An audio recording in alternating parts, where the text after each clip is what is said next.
Okay, here we are. It's been 24 hours since we did the paint coat of the epoxy. Today we're going to sand it with 220 and we're going to do a flood coat of clear over top of it. So I am going to get my mask on and I'm going to start sanding here, and we'll be back in a little bit and we'll show you the clear coat.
Alright, here I am. I'm going to put the final flood coat on my my table here. It's a countertop.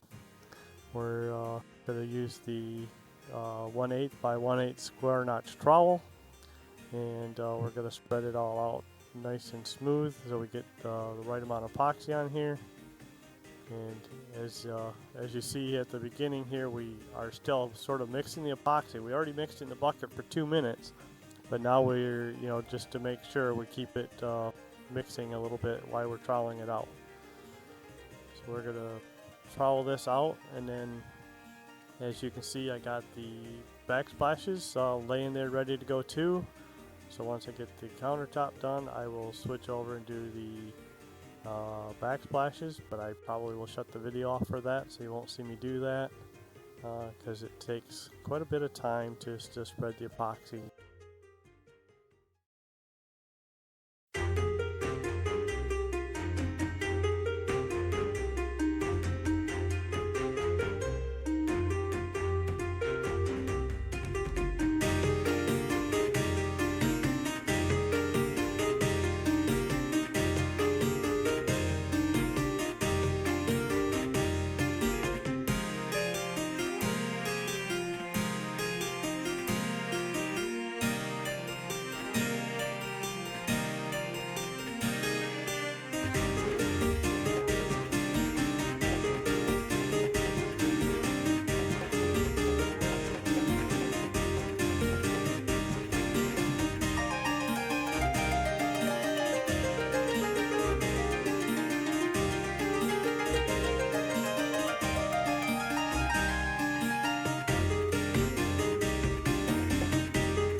So here I am. I'm going to chop this out. We got it all the epoxy spread out with the the 1/8 trowel. Now I'm going to chop it because the 1/8 trowel leaves lines wherever, between the trowel. And so you chop it out so the lines don't show through on your final project. So I will chop this all out, and I'll start with the countertop here, and then I'll switch over to the backsplashes, and I'll chop this all out so it all gets nice and smooth. And then once again, I will let you know that I use Stonecoat countertop epoxy. It is heat resistant and scratch resistant. Heat up to 475 degrees. So you can set a frying pan on it and should not hurt your countertop. So then, so it's a real durable product, and it looks really nice.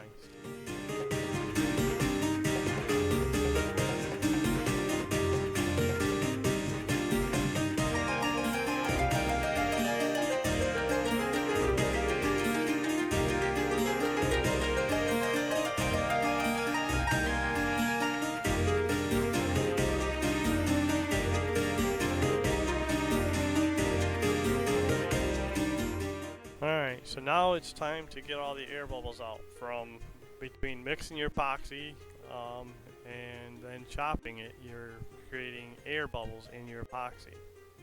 Now what you do is you take a blowtorch and you run it over your piece, and it'll slowly pop the bubbles.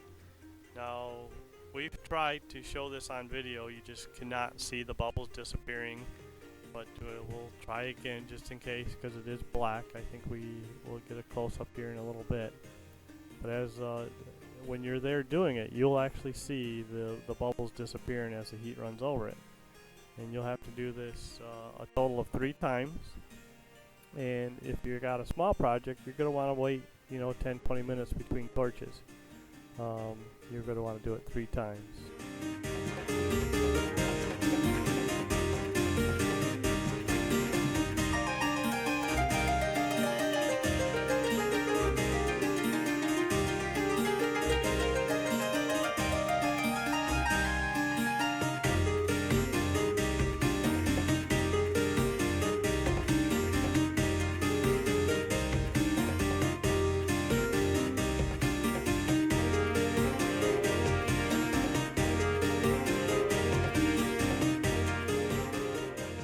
So here is the final look of this countertop.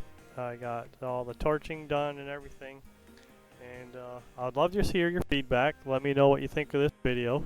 Write your comments below and I'll read them, and hopefully I can include them into my next video. And if you want to check out my webpage, it's warnerepoxy.com, and you can see some of my other projects and sample pieces I have there. And hope to see you at the next one, and don't forget to subscribe to this channel if you like it. Thanks.